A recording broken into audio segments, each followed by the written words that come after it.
This is Karen with newclevelandradio.net, and it is Monday, December 22nd, 3:30 p.m. Eastern Time.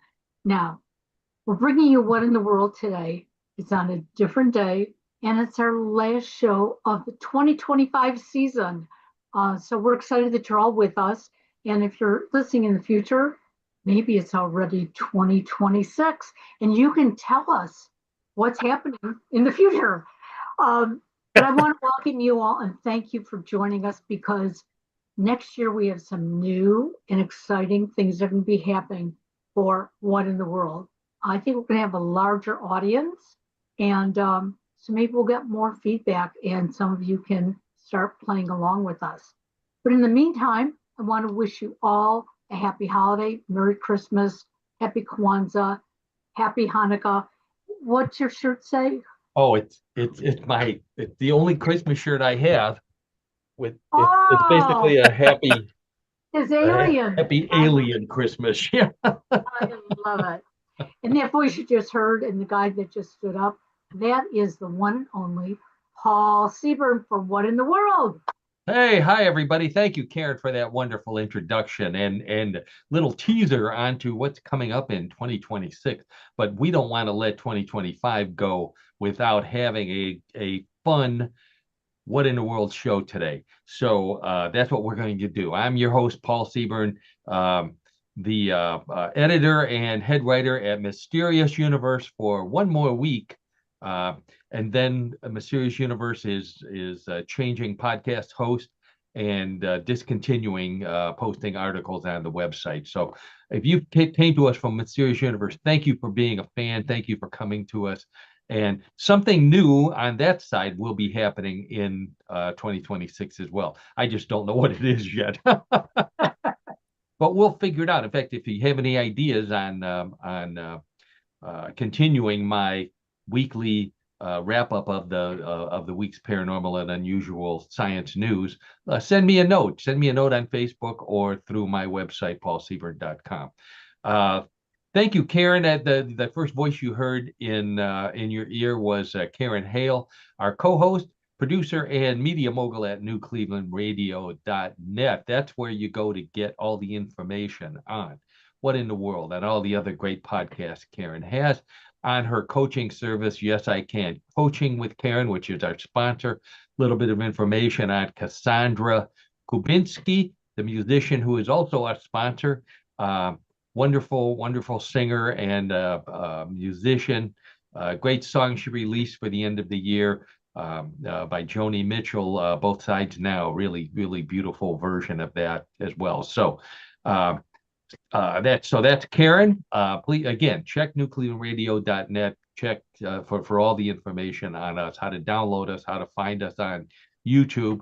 Always a good idea to we're happy if you do both. If you listen to us while you're on your exercise machine and then you watch us on YouTube, because we have some great photos that go along with our story. Today is an exceptionally unusual amount of photos because this is our Christmas show as well, and I'll be talking about some Christmas gifts, last minute Christmas buying. But before we do that, a guy who's had his Christmas shopping done since July, our co-host, the color commentator and host of What in the World of Sports with John Dinallo, my good buddy John Dinallo. Hey, John. Paul, hello, and hello, Karen and audience. And I don't know about that being accurate about me having my shopping done in July. In fact, you could if you ask my wife Annette, she will say that's I'm not even close. But but anyway, no, thanks for the great introduction, Paul, and it's great to be here. Last show of this year. Yeah. Looking forward to next year, but looking forward to having a great show. And I'll turn it back over to Paul. Thank you, John. John has no sports paraphernalia on this week, but we do want to give a shout out to our mutual college team, John Carroll University. The Blue Streaks gave it their best shot, but they lost in the playoffs. Made it to the Final Four in Division III. So, if any of you, any of our fraternity brothers or JCU alumni are listening, thank you for doing that. And we'll be talking about the Blue Streaks again next year on whatever What in the World becomes after the first of the year. But so you'll just have to tune in to find out. We've got a great show for you this week. Let's take a look at what we've got. I've got, as I mentioned, if you haven't finished your Christmas shopping yet, and you want a gift with a what in the world twist, let's put it that way. I've got a whole line of gifts that we'll be talking about at the end of the show that are just the perfect gifts for what in the world listeners. So please tune in for that. We've got some stories that we talked about earlier this year and have come back again. It's like we're haunted by some of these stories. One was the lady with the world record wig. She's back in the news. We've also got a story about something that we talked about in 2025 that we'll never see again, not in 2026, 2027, never. We're going to talk about that as well. We're finally getting a real flying car, and this is a funny story from Australia, a saxophone that anybody can play, and you'll see why when you hear about it. Plus, we've got more odd news. We've got world records. We've got trivia. John's got another strange sport for us, and then we'll play the New Year's Eve edition of Bluff the Co-host. This may be an annual event. We'll see how well everybody does while playing it. So, real news, sometimes strange. So, I gotta have to start getting used to saying sometimes weird, always funny. I think they may be our new motto for 2026. Real news, sometimes weird, always funny. That's us. Please, again, check us out on YouTube. If you're not watching us right now, which you could very well be, but if you're listening, please do that as well. Okay, let me get our photos up here while we set up for our first story. So this is the one. This comes from. There's our what in the world. We got to get a better. We'll have a better logo in 2026 as well. There's a copy of my book. We'll have a new. I'm hoping to have a new book in 2026 as well.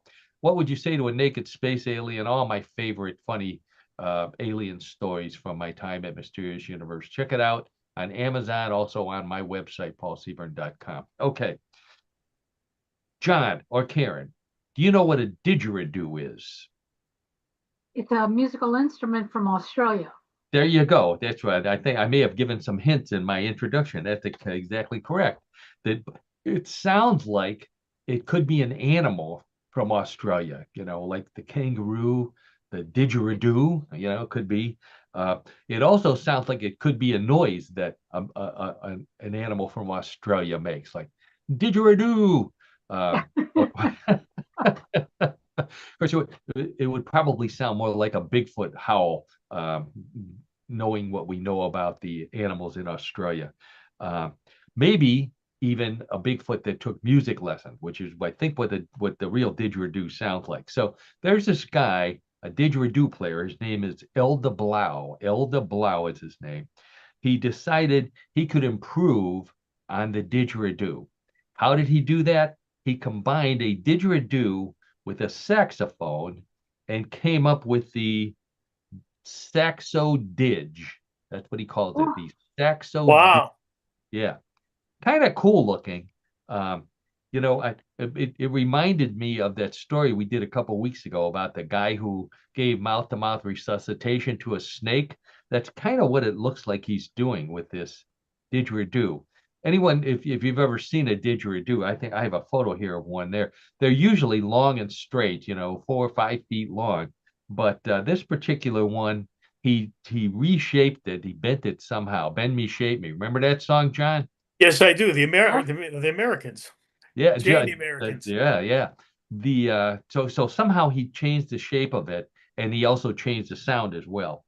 So he said it sounds a little better. It doesn't sound like a Bigfoot howl. It sounds like maybe Bigfoot having sex and really enjoying it. So that sounds good to me. The didgeridoo, the actual didgeridoo, is made from a bamboo, a eucalyptus branch, which those little koala bears eat and hang out in. Well, the big long branches they make into didgeridoos. But first they're hollowed out by termites. So when you find one, it's already hollowed out, and they blame it on termites. The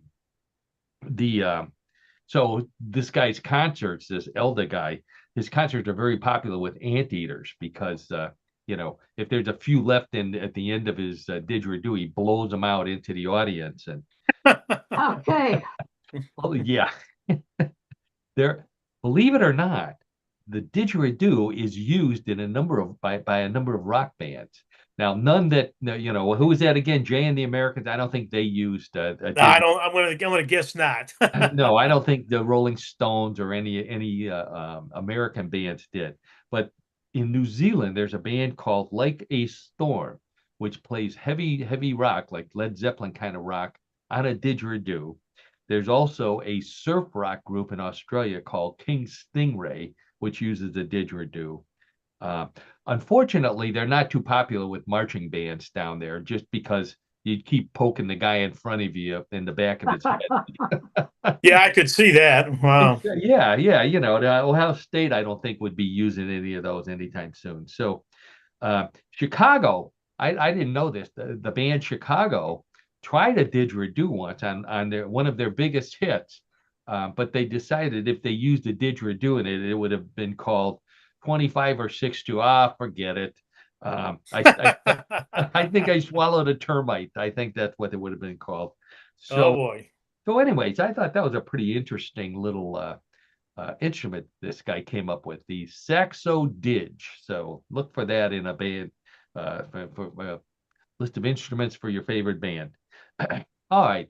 So I mentioned in our introduction that we had some stories that we covered in 2025 that keep coming back to haunt me. And so what do I do when a story haunts me? I naturally talk about it on the show, so it haunts you too.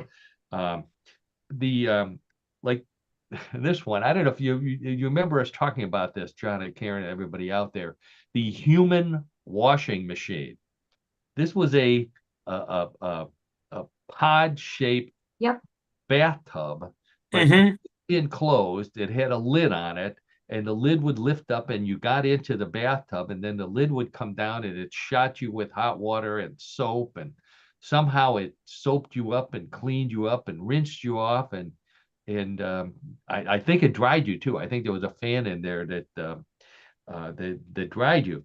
This was unveiled at a high-tech trade show in Japan earlier this year. Um, and the price, I think it was like almost $300,000. So it's for people who are dirty and lazy and rich. Um, you know, can't even use a sponge on yourself. So the I don't know. I was thinking about this as I was reading up on this latest story. If you do use this, maybe it's like a dishwasher and it leaves streaks on you. So you have to have a special setting for the rinse aid, like at the car wash. Yeah. Yeah, streak-free windshields, I'd say streak-free body. I'm sure that's an option. Um, I don't know. We don't streak anymore, do we, John? No, Paul, that was done in the mid 1970s. Well, okay, I'll speak for myself. I don't streak anymore. Okay, there you go. All right, more accurate.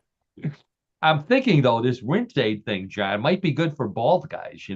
Get that shine off. You don't have the streak anymore. Well, I think it might be worth a try, Paul. I mean, it can't hurt, Yeah, right? I don't know Why how. not? You got a I don't know spare how. $300,000, don't you? I was going to say, yeah, I don't know how feasible it'd be for me to use something like that. I don't have an extra $300,000 to invest in something like Well, that. But I have a solution for that, but there's a warning on it, and we mentioned this, that don't wear your socks while you're in this washing machine because when you come out, one will be missing. But if it you do always want to try happens. it, John, It this always is well. yeah, yeah. It reminded me when my first car was a Volkswagen Beetle that had a sunroof, and I used to come home really clean because the sunroof leaked. So, and that didn't, you remember that, John? That didn't Oh cost me yeah, three hundred I thousand remember that dollars. bug. Sure, sure. Yeah, yeah. So, uh, anyways, if you don't have $300,000 to spend on putting one in your own home, you can go to Japan to a hotel, the Dotonboro Crystal Hotel in Osaka, Japan. is the first hotel in Japan to have one of these for their guests. I think, in fact, I think they have more than one. Um, it's part of their workout room. So when you go for a workout, then you can run right over there. You don't have to go to the shower. You just jump into this pod and it washes yourself. Um, the I mean, how lazy are we? The I just I'm thinking the few times I've been to a gym, one of the things that always annoyed me was the guy who's standing there telling you to wipe down the machine when you're done. Now, at this hotel in Japan, they're telling you to wash down your whole body when you're done, because Yep. you're sweating. So Yeah, right. That's what it would be. Sure. I guess, yeah. There's a cheaper version. If you don't want to stay at this really expensive high class hotel in Japan, there's a cheaper version next door at the Motel 6. Um, it's a hose that they have out in the back and in fact, it says it on the sign. We'll leave the hose out for you. So good one, Paul. this is popular with American tourists, John. This would be good for us because when you go when you eat out in Japan, they don't let you they don't give you a fork. You're stuck with chopsticks. You got to use chopstick. Sure, It's even that's what I worse understand. Yeah, it's even worse than when we go for Italian food and we always end up with the spaghetti sauce all over our shirts. You got, sushi and tempura and all that other stuff just covered, jump into this thing and you're all cleaned up.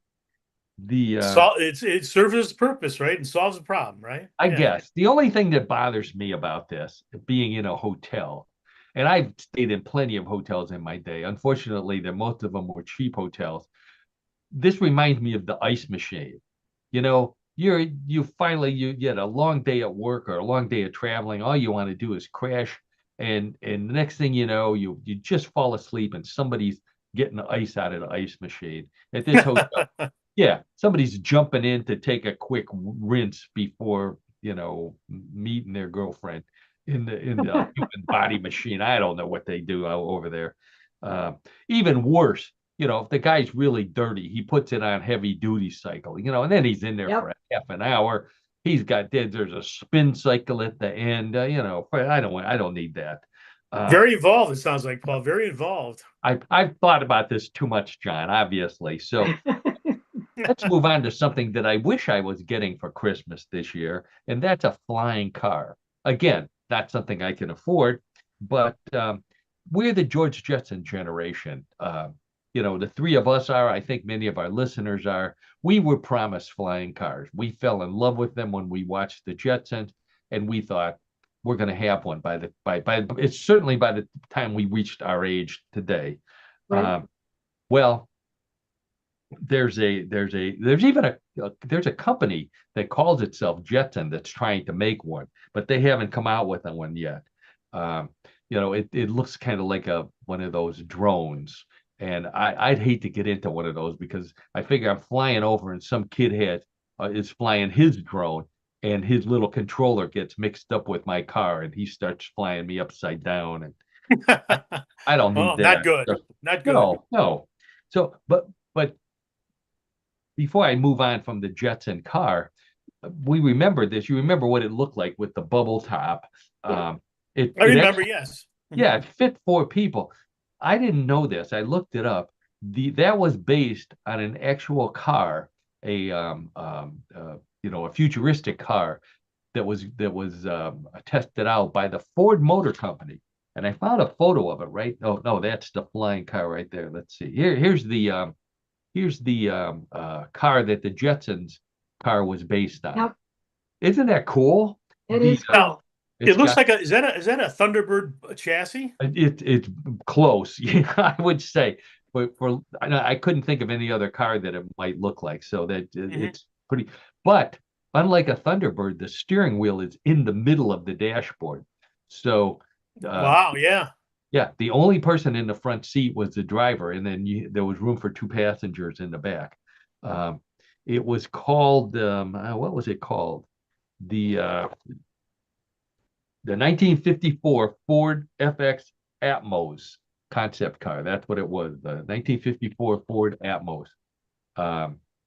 So And they had a screen. They had a screen already built into the dashboard. 70 years ago, they were already planning on us using screens instead of buttons.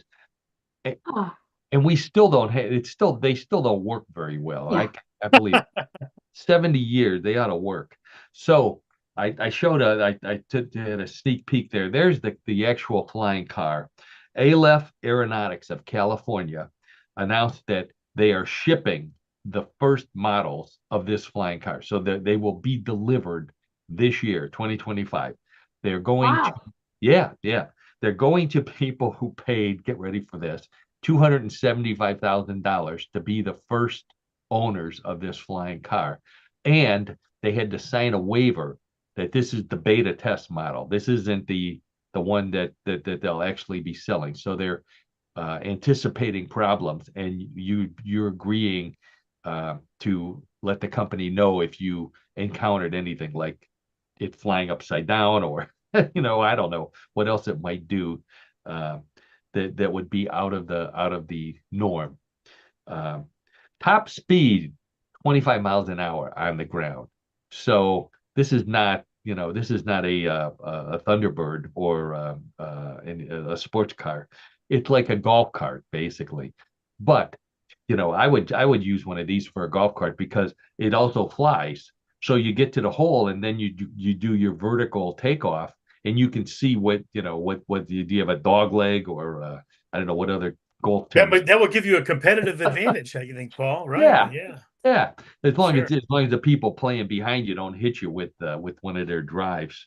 Um, the it goes up to I think 110 miles an hour in the air, so it does fly much faster than it in the air than it does on the ground. The So I don't know. It might be good to annoy passengers on annoy traffic on the freeway. People honking your horn at you. Uh, you just lift off and zip away, and give them some sort of obscene hand gesture on your way out. The Now, a question I have, Paul, is that does this car fall under the regulations of the FAA? Yes, it is 100% compliant because it's so light. It's considered to be an ultralight. So that's one of the reasons why it can only go 25 miles an hour. It can actually go faster, but because it's so light, the whoever regulates the traffic said that it has to have a regulator at it for 25 miles an hour. But it is FAA approved. So you can have one, you can park it in your driveway, you can fly it around your neighborhood in Cleveland. Impress your neighbors. I don't know if anybody in Cleveland has one. This would be the perfect city, considering how many potholes we have. And That would be an advantage. Sure, yeah, yeah. sure. Even if it does go 25 miles an hour. Now, my thought on this, I don't have $275,000, but if I had to convince my lovely wife that this was the perfect thing for me, one of the things I would say is on days when we're not going anyplace, I can fly it above the house and blow the leaves off the roof. Oh, yeah, right. Okay. Get I some didn't think about it, utility out of it. Right, I could, right. in fact, I could probably, this would be a great side hustle for me, John, to just fly over the whole neighborhood, clean everybody's roofs off for Yeah. Yeah, I'm sure they'll pay you handsomely for doing that, Paul. I'm sure. I don't think my wife's going to go for that. So let's move on. Let's move on. So we've talked about a lot of great world records this year in 2025. I'll give you my favorite. My favorite was Martin Strobe. You may remember this guy from Sweden, not by his name, but by his world record. He set the Oh, world record. We remember him. Sure. How can you Yep. forget him? Most matchsticks up his nose. 81 split between the two nostrils, which means that one probably had an extra matchstick. So I guess one nostril's bigger than the other. Who knew? Obviously he found out. He also he sneezed and he lit his barbecue grill. Um, but it comes in handy if you're grilling Swedish meatballs. Um, Oh, that would be something. Sure. Yeah, yeah. So I don't know if you remember this, John, that we had a lady, we talked about a lady from Nigeria. Her name was Helen Williams. Helen set the Guinness World Record for the world's widest wig. World's widest wig. Here it is, 11 feet, 11 inches wide. And there was it looks like a curtain rod with hair hanging down from it. And in the middle It is, sure does. yeah, doesn't it? And in the middle, there's a little like a wire skull cap that she puts on her head and then kind of lifts the whole thing up. I don't remember how much it weighed, but she wore it outside. Very difficult to get outside because it's wider than most doors. I'm not sure how she got out, but she did. And so this enterprising lady decided one world record in 2025 is not enough. So she set a second world record recently with the world's tallest wig. Oh my gosh. Yeah. This wig, this is for you, Karen. Okay. This wig is 50 feet, 50.42 feet, almost 50 and a half feet tall. She used 250 bundles of hair to make that. Yeah, I don't know where she got all those bundles from some hairdresser, I guess.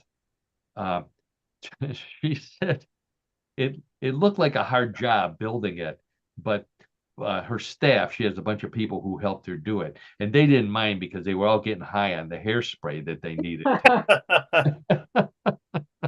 We would do something like that, would we, John?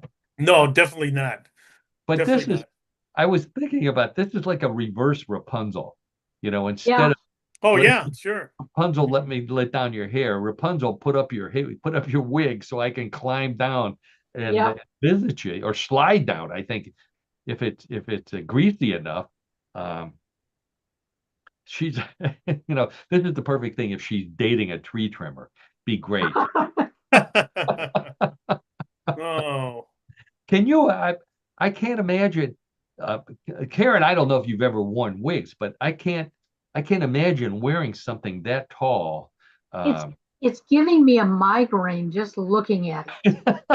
Now, is she able to balance herself and not just stand in that position, Well, Paul? Can she I'm walk looking with at it? the photo, John, and it looks like she has her arms out in the one photo, but in the second one, on the ground, she's standing by herself. However, if you look at the roof, it appears that there's some kind of hair scaffolding. It's the best word I could say. Yeah, right. That's kind of holding it in place. It looks like it's holding it up. So that didn't invalidate her from getting the world record from the Guinness people. So there must be rules that they have that I don't know about. Okay. Something that we won't see anymore after 2025. And this was a story I think we talked about last week. The United States Mint sold their last 3 pennies ever minted because they're discontinuing the pennies. And these 3 pennies sold for $800,000 to one buyer. Yeah, one person paid $800,000 for the last 3 pennies ever minted. Plus, they gave them the stamps that they used, the metal stamps that pounded into the metal. The buyer, I heard this, the buyer paid with British money. So he could also be the last person to ever be penny wise and pound foolish. Oh, you got the horn there for that one, Paul? I've been waiting to use the horn there, John. Yeah, there we go. There's our first beautiful pun of the week. Hope maybe the last pun of 2025. We'll see. Okay. You can tell these are the last pennies. Now this is the back side of them, but on the front side, there's a picture of Lincoln, and Lincoln looks like he's saying, "Quiet, Mary, the play's starting." So I think that was the last photo ever taken of Lincoln as well. I can't afford $800,000 for 3 pennies. But I went to my favorite convenience store and I bought the last take a penny, leave a penny dish. Okay. All right. They should have given this guy one, that would have been something to throw in with the $800,000. I take a penny, leave a penny dish. Yep. The owner, the owner at my favorite convenience store, I forget what the name of it is now. It's right up at the corner. You go there all the time, you can't remember the name of it. He doesn't get pennies anymore, so he replaced it with take a debit card, leave a debit card. That'd be Times. tricky, I think. That would be Sign of tricky. the times, John. Yeah. Yeah. They have a sign there that says they accept Bitcoin. We're in trouble. We are in big trouble if somebody goes to a convenience store and uses Bitcoin to buy beef jerky. That's a Yeah, I would agree. I would isn't agree. that is that the Armageddon or the apocalypse? One of the The five apocalypse is upon signs. us. That's a sign, Yeah. I think. Yes. We're old enough to remember Indian head pennies. Remember, John, you remember Indian Yep. head Of pennies? course. Sure, Paul. I'm Yes. guessing, I'm guessing you have an Indian head penny somewhere in your collection. Oh, I do. Yes, I do. Absolutely. Several Yeah. of them. Except you can't call it an Indian head penny anymore. We have to call it a Native American head penny, Oh, right? okay. I didn't really give that much thought, but I understand that. Well, or in Cleveland, we have dispensation. We can call it a Wahoo head penny. Oh, Yeah, okay. I don't know. Maybe, maybe not. Ironically, the original Indian head penny had this is ironic for Native American because it had Lady Liberty on the back. Now, think about it. I don't think we showed them much liberty when the settlers showed up and basically took their country away from them. Uh, that penny, that original Indian head penny, was the size of a half a dollar, uh, which I've never seen one in collection, but it was the size of a half a dollar. Um, so that saying, find a penny, pick it up all day, all day you'll have good luck. You'll also get in shape because you'll be picking up pennies that are half a dollar size. That's a good what? Quarter of an Sure. ounce, yeah, Yeah, it is. Yeah. No, a quarter of an ounce no, deadlift there, John. no, that's true. That is true, Paul. Boy, do a couple thousand of those and Well, yeah. You have your exercise. So while we mentioned I think we mention that we're in Cleveland. I don't know if we did this time around. Our show originates in Northeast Ohio, in Cleveland, Ohio, the suburbs of Cleveland, Ohio. So we talk about Cleveland. I like to do Cleveland stories. Recently I had a photo that turned out to be very popular on Facebook. And just to mention that one good way to get in touch with Karen or myself is via Facebook. We're both on Facebook. You can leave messages for us. I also test out jokes and stories, and as well, I have a photo that I tested out this week. So the caption on this photo was a sure sign it's Christmas time in Cleveland. And that's because it was a photo of a Christmas tree covered with smoked kielbasa and pierogies. Remember that? Oh, Yeah. yeah, sure. Yeah. Yeah. So you would not believe how many people commented from all over the world, commented on how much they liked it, on where could they get one. Unfortunately, this one is not available in any stores. It was from our friends at the Polish Gifts and T-Shirts company. But I had a lot of people talk about what they would do if they had one of these. And one of them is our friend Gail down in Tennessee, lives on the mountaintop in Tennessee. She said that this would not last very long because she owns a bunch of Great Danes.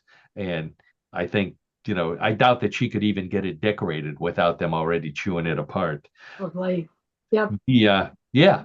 Also, our buddy Don, Bigfoot Don down in Florida, chimed in, and he said that those pierogies look more like pasties. Karen, you're a Michigander.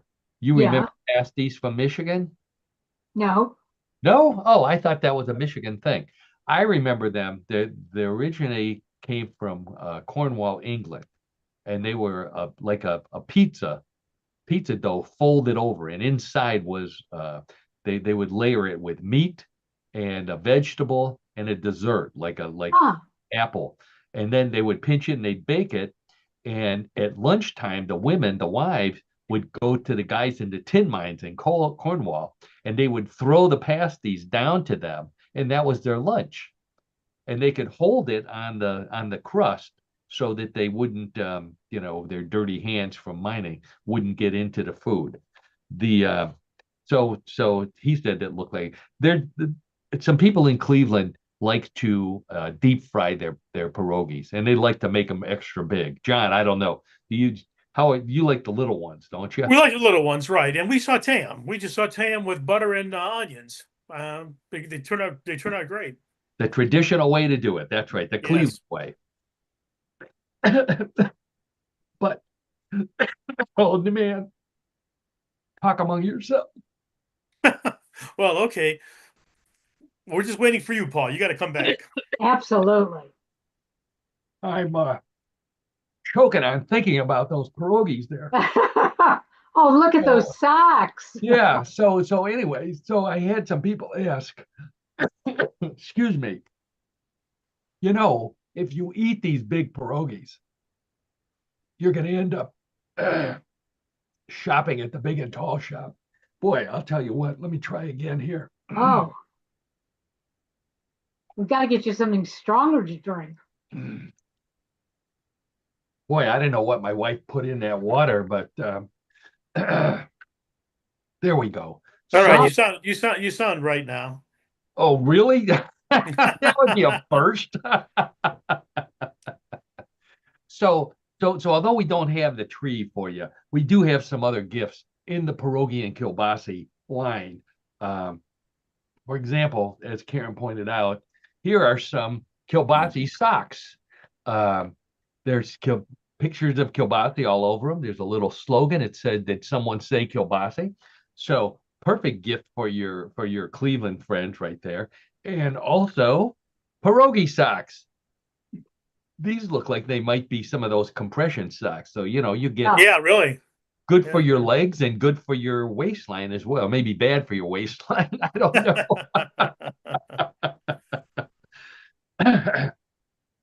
Now, if you wear these, eventually you're going to have to wash them. And of course, none of us have one of those giant human washing machines. So the people who make this kind of stuff have you in mind, pierogi soap on a rope. So you can, yeah, how about that? Yeah, you can wash yourself. You can also put a little bit in your washing machine and wash your pierogi socks with them. Get them nice and clean. Handmade soap. This is also, if I believe this is from the Polish Gifts website as well. Now, wait a minute, Paul. This is a handmade soap, and is handmade? Yeah, it does say handmade on it. So it's a handmade soap. So does it smell like pierogi or? I don't know. It smelled like hand. That's what it smelled like. It smelled like hand. All right. Okay. But thank you for pointing that out, John, because how do you resist not washing your hands while you're making this handmade soap? I think that would be a challenge to do. Sure. Sure. Anyways, pierogi soap on a rope. Now, so since we're in Cleveland, there's some other things that other Cleveland themes that people in Cleveland like John, for example. John is our sports guy. So here's a T-shirt for someone who is a Cleveland sports fan. Oh, I missed it. Also from the same line, if you don't like the Polish the pierogi soap, we also have handmade cabbage soap made in the. I can't believe that it says the tradition of cabbage are made in the old world way, rooted in Polish pride and craftsmanship. Soap you won't find anywhere else, and thank goodness you don't. Yeah. Cabbage soap. Oh my gosh. Cabbage soap. I can only imagine what that smelled like. So for your Cleveland sports fan, here we go. Never underestimate an old man who supports the Browns. Perfect. That's a great T-shirt, Paul. Where can I get one? Google it. There's a shop in Cleveland that sells these.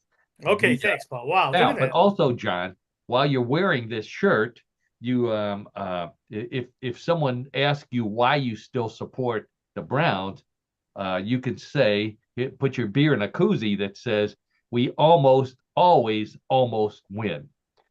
Hey, that's good. We almost win. And I think Sunday was a perfect example of that as well. Yes, this past Sunday. Yes, yesterday. Yeah. So now, Karen, we haven't forgotten about you. Okay, good. I've got a Cleveland gift just for people like Karen. It's a handbag. And this handbag says, in Cleveland, I am a big deal. Yes, I am. Yes, you are. That's right. I I would, like the bag. That's a neat bag there. isn't Yeah. that? I would extend that to Northeast Ohio as well. I think, so perfect gift for your Cleveland lady friends. Uh, Now we also have a lot of paranormal fans of the show, uh, Bigfoot lovers like John and our buddy Don down in Florida. So this is and you've seen these Bigfoot statues. A lot of stores, outdoor stores carry these Bigfoot statues. I found a Bigfoot statue that I have never seen before. This is perfect to put on your deck, of which I have one. I think John has one too. This is for you, John. Bigfoot Oh, giving, I love it. Oh, isn't that wow. cool? Bigfoot giving the peace sign. So Wow. I think what he's trying to say to you, John, is he's trying to make peace with you, that because he knows all his photos are blurry and he's working on it. But in the meantime, let's get together. Let's all just get along. Well, he's extending the Absolutely. olive branch, kinda. So I have Yeah, to, I yeah, have to, I have yeah. to respect that. Sure. Okay. I think, yeah, after he eats the olives, he would pass the olive All right. branch. Yeah. So now they haven't forgotten our friends who prefer our alien stories rather than Bigfoot. So here's a statue of two aliens, one of them giving the peace sign as well, and the other one, it looks like it might be the female alien giving you the shush sign. So that's just What's the significance of that? Do you have any I'm not idea? sure, John. I was thinking maybe she doesn't want people to let anybody else know that they're here, or Or that they're friendly or peaceful? that's right, or that maybe don't say anything about the fact that they're naked. But Well, that could be like too, my I book, guess. yeah, Right. what would you say to a naked alien? Uh, Right. Sure. there you go. This would have been a great cover for it. So going back to Bigfoot, yeah. So going back to Bigfoot, this is one for you, John. I think we've talked about this on the show. Bigfoot Sasquatch Pale Ale. This comes, Yes, we have talked about this before. yeah, Yes. Buckley Brewery Sasquatch Pale Ale. I think that's a tall boy, which is the size of for Bigfoot, obviously. Mm-hmm. Now, this I haven't seen, and I would love to have this. This is a rug that is Oh, woven I loved it. with a 3D picture to make it look like Bigfoot is climbing out of a hole in your floor. That is by far the coolest rug I have ever seen. I don't know how they do it, but John, I think this would be perfect, not as a rug, but as a doormat at your house. Big Ooh. I don't know if Annette would go for that, but now, just off the top of my head, is this AI generated? No, that is No. a real rug. That is a real rug. This is Wow. they have Okay. they have various things like that. That was the one that I Wow, that's kind of unique. Right. yeah, yeah. So to show how much Bigfoot has become mainstream in our world, there's also a full line of Bigfoot soap from Dr. Squatch. Now, I thought that Dr. Squatch was an obscure product line. I've seen them in my local grocery store. I have also seen them in Amish country.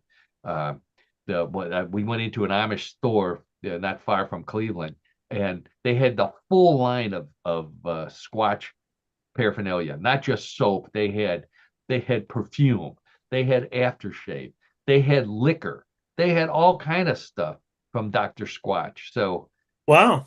he's taking over, John. He's taking over. You better be Well, ready. it looks like, yeah, it looks like his marketing plan is working, huh? Yeah. Wow. Yeah, yeah. I think Bigfoot likes the Amish because they don't have cameras, so they don't care if he's No, right, productive or not. right.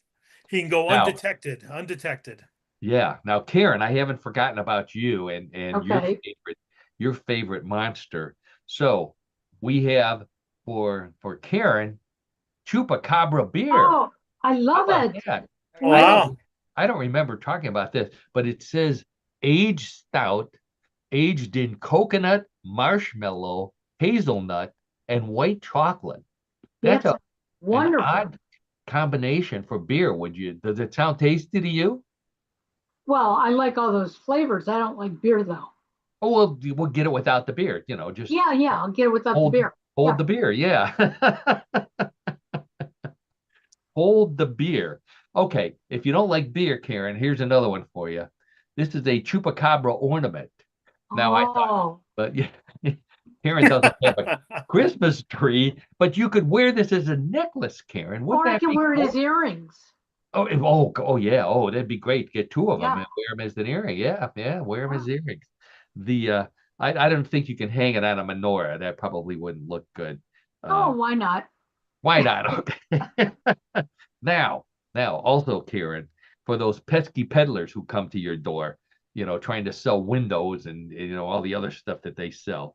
Here's a sign you can put on your door. Warning: this property is protected by a highly trained chupacabra, not responsible for injury or possible death. It's a pretty strong warning there. Yeah, Pretty strong. Karen, this would also be good for when your husband comes home late and he didn't call. Let him know. Next time you better call. that's right. He better. There you go. And Never know what you'll find. finally, for people like me and regular listeners know my favorite monster is the Loch Ness monster. If you're looking for some Loch Ness type gifts for me, I've got one right here. It's a can of Loch Ness monster meat. Open with caution, never seen before. This is now I happen to have a personal connection to this company. The it doesn't, for right off the bat, if you're worried that they killed the Loch Ness monster and canned it and they're selling it. They didn't do that. We've already talked about that we can't find the Loch Ness monster. If there's stuffed Loch Ness monster crammed into this can. When my two nieces came to visit us in Texas, I happened to find this company, and they were both raccoon fans. They both loved raccoons. So I got them. We ate for dinner one night. I said I made dinner, and I gave them each a can of canned raccoon Ah. and a spoon. And they didn't. How did that go over? It didn't go over very well, John.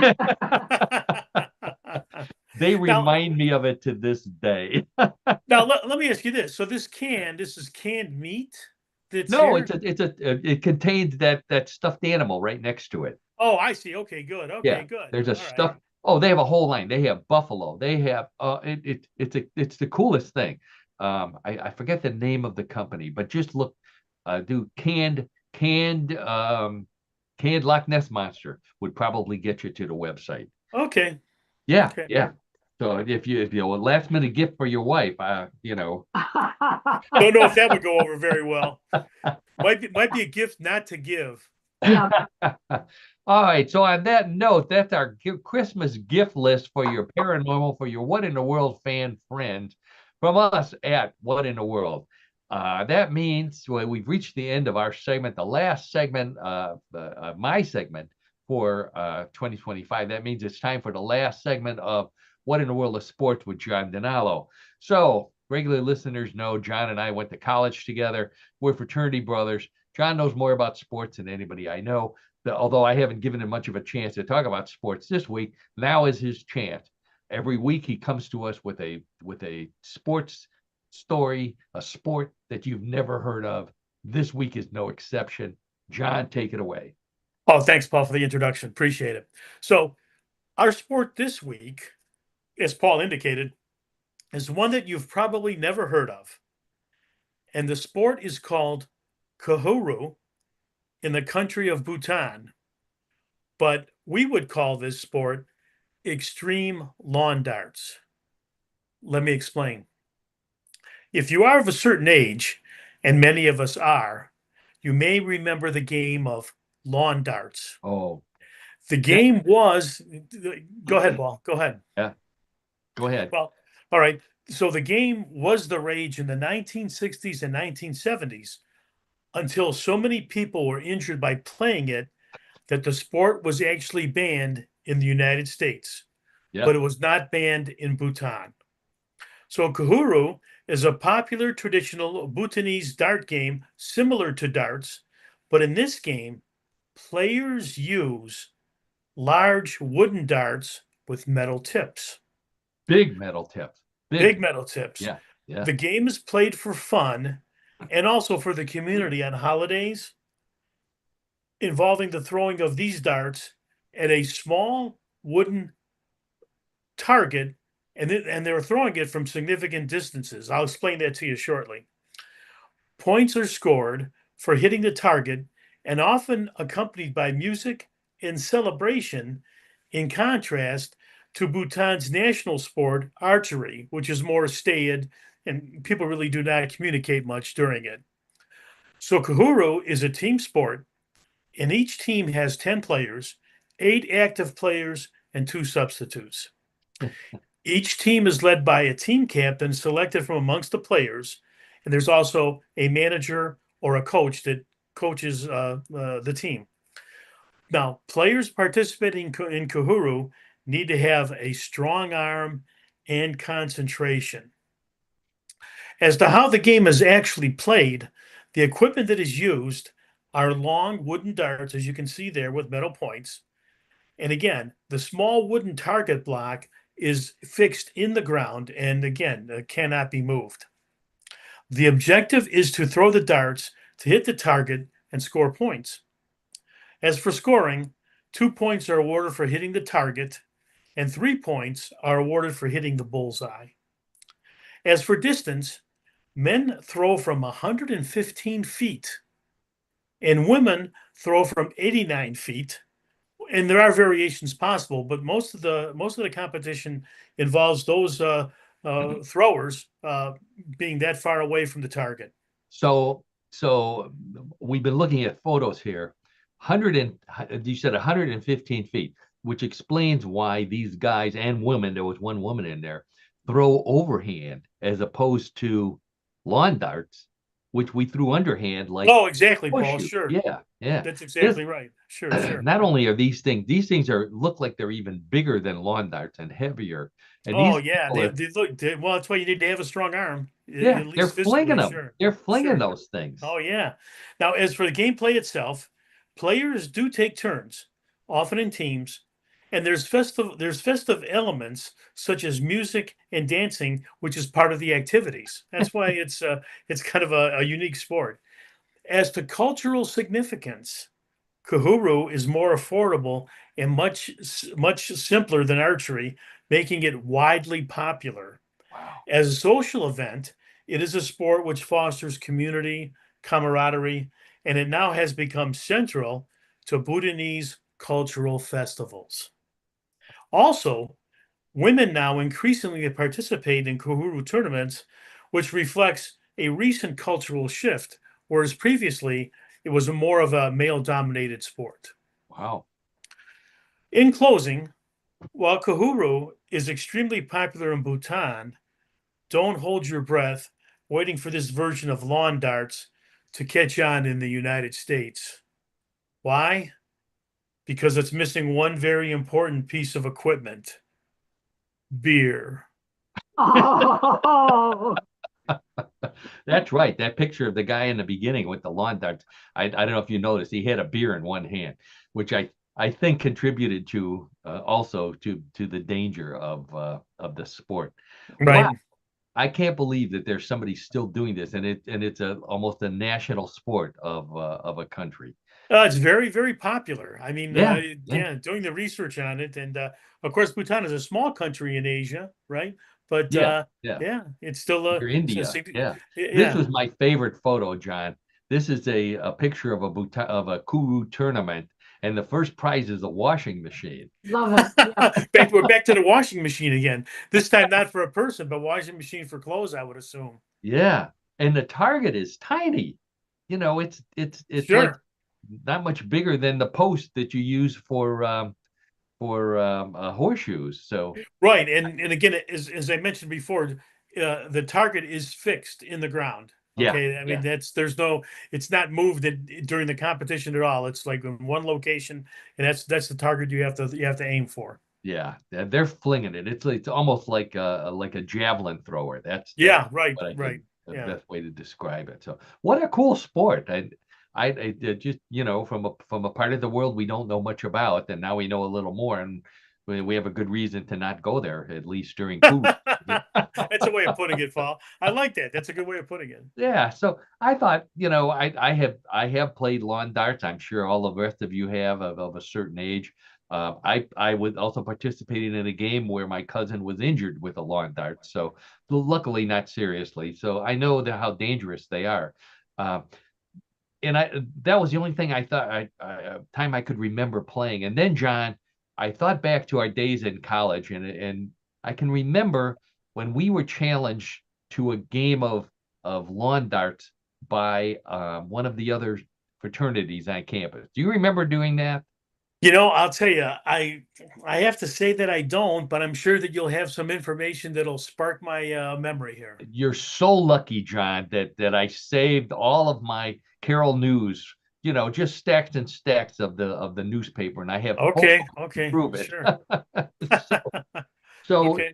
so we were challenged. Our fraternity was challenged, and John and I were volunteered to put together this lawn dart tournament. Well, we didn't want to do this because we knew how dangerous it was. So we decided to change the sport to just plain old darts, a little safer. But then we wanted to add a little bit of a challenge to it. So the other fraternity suggested putting a picture of one of the fraternity members on the dartboard so they could, get some vengeance and throw the dart at a member of the other fraternity. So here's a picture of a person. This was the idea that they had, a dartboard with a person's face on it. Sure, sure. Yeah. So then John said, well, let's make it a little more challenging. And John said, not only put the person's face on there, but have them hold the dartboard themselves while we throw the darts at them. So this is kind of how that would look, a little more little more dangerous. So then I came up with an idea. I said, well, forget the photo. Why not just cut a hole in the dartboard and stick your head through it? Oh my gosh. Yeah. How about that? There's a picture of it right there. And I think that was the point when the school said that we were no longer a fraternity. So Well, that would be dangerous, and I do recall this now, Paul. Thanks yeah, for so we reminding me. apologized. We apologized, and we went back to playing darts, and we dressed up as Santa Claus, and we had a wonderful time playing darts, drinking beer, and enjoying ourselves at the end of the year before we all went home for Christmas holiday. So there's the it turned out to be a happy story. Very good. happy time, happy story. That's right, Kuru from Bhutan. All right, I think that's it for What in the World of Sports. Thank you again, John, for that great story. Let's You're welcome, Paul. get our pictures back up here, and as promised, it's the New Year's Eve 2025 Bluff the co-host, everybody's favorite weird news game. So a big difference between regular Bluff the co-host and this week. We normally have stories similar to the ones we've been talking about. One big difference: they may be real, maybe a bluff. This time, the stories are about New Year's Eve traditions. So I'm going to talk about New Year's Eve traditions that may or may not be real. And it's up to Karen, John, and all of you playing at home to decide real or bluff. Wagering is allowed. Place your bets. John and Karen, hands on the buzzer. Let's get right to story number one. Lebanon, Pennsylvania is known for making Lebanon bologna.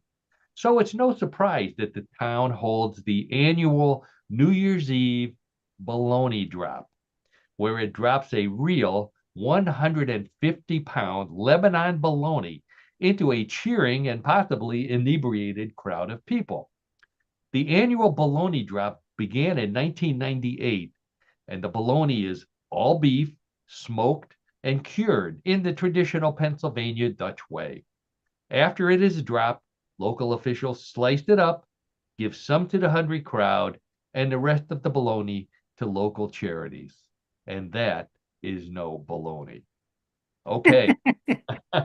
So Lebanon, Pennsylvania, instead of the ball, they drop a giant 150-pound bologna on New Year's Eve. Real or bluff? Karen, we'll start with you.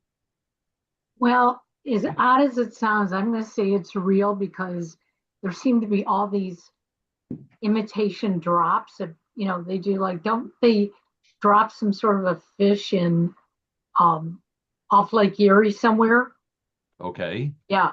So I'm going to say it's real. Yeah. Oh, Karen says it's real. John, how about you? 150-pound bologna drop. Well, I have a question though, this Oh, time. Okay. I'll see if I can Uh, answer it. as it's dropped, like what is it dropped into? Just the crowd itself? The crowd catches 150-pound bologna? Let me look and see. It gets dropped into 2 giant slices of white bread. I I know, have no I know idea. you're just kidding on that, Paul. A I'm gonna vat go of with Karen mustard. though. No. I'm gonna go with Karen on this one. I think this is a real story. I think it could be a tradition in a certain part of the country.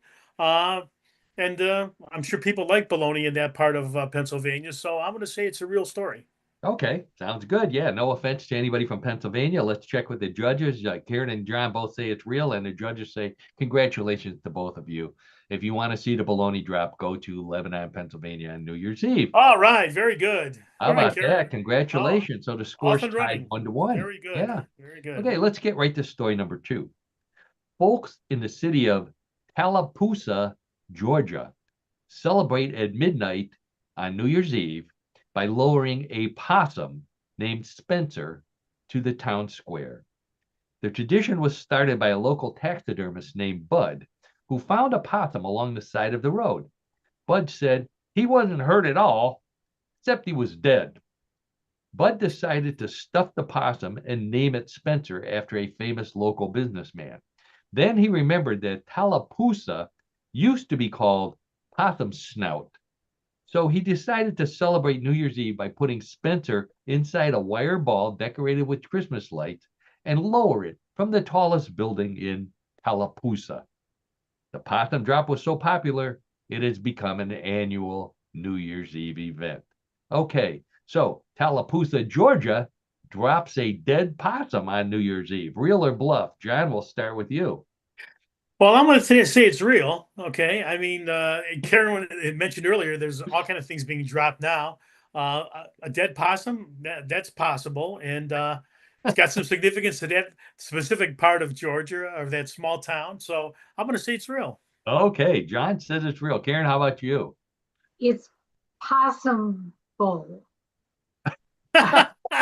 Whoa, well, where's my horn? That was perfect.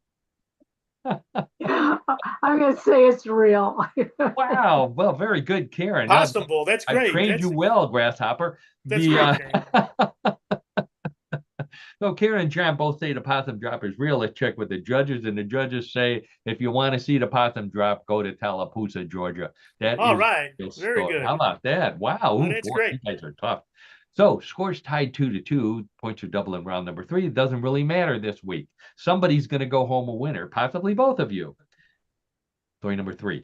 In Prairie du Chien, Wisconsin, locals celebrate New Year's Eve by lowering a frozen and tastefully decorated carp named Lucky, which was caught in the Mississippi River that runs through Prairie du Chien. They use a different carp every year, but they always name it Lucky because once the fish is lowered to the ground, people line up to kiss it for good luck. Seriously. This is all part of Carp Fest, which is held at the same time as New Year's Eve to celebrate carp fishing, a major business in Prairie du Chien. Lucky is not eaten or given to charity after the event because it's already thought out and kissed by so many people that would be unlucky. Fortunately, the Mississippi is full of carp, hoping to get lucky in 2026. Okay, so the town of Prairie du Chien in Wisconsin drops a frozen carp on New Year's Eve. Real or bluff? Karen, back to you. Well, like I said, somewhere on Lake Erie, we have some sort of a fish drop. So I'm going to say we probably adopted it from Wisconsin. So true. True. Wow. Okay. John, how about you? Well, I'm going to go 3 for 3 on this episode of Bluff the Co-host. I'm going to say it's a real story. Going with the idea that there's always something being dropped, right? That's different. So this is very different. That was my dog's philosophy. There's always something being. Okay, so both Karen and John say that the frozen carp drop is a real story. The judges say congratulations to both of you. All 3 of those were real stories. Come to you courtesy of not me, but Dave Barry, my favorite humorist, who mentioned this once before in one of his stories, and happened to supply a link to all of these traditions from around the world. So I want to Oh, wow. give credit to Dave, and congratulations to both of you. So you both can go home. You don't have to study for the next 2 weeks. That's great. No flashcards, and that'll be happy about that this week. That's There for you sure. go. You can celebrate your holidays without having to study. So, and Good. celebrate the holidays is what we're going to do, because we have reached the end of the last episode of What in the World for 2025. What a great year it has been. I want to thank Karen Hale, our co-host, producer, media mogul at newclevelandradio.net. Thank you, Karen, for everything you do for our show, including sponsoring it with Yes I Can, coaching with Karen, working with Cassandra as well, and all the great podcasts that you produce for us. And as Karen hinted, more good things will be coming for What in the World in 2026. So watch my Facebook page, watch newclevelandradio.net.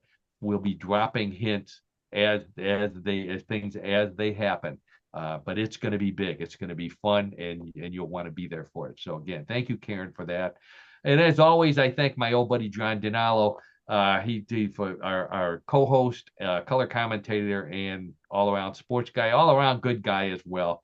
He puts up with me for not just on this show, but for often as we get together. So, John, I hope you enjoy the holidays as well. I know you will study. Thank you, Paul. And and hope everyone does as well. Hopefully, everyone has a safe holiday season. And we're looking forward to being back in 2026. Yes, and hopefully with some better sports teams to root for as well. Yes, let's hopefully in Cleveland anyway. Let's hope for that. So most importantly, I want to thank our listeners. Without you, we would not be doing this. You're the reason why we research the stories. We get together once a week. We have a good time telling you. We hope that you have as good a time listening to the stories as we do putting them together and talking about them once a week on What in the World. And to show you how much we enjoy it, we're coming back next year again with a bigger and better What in the World, new format, new places, new audience,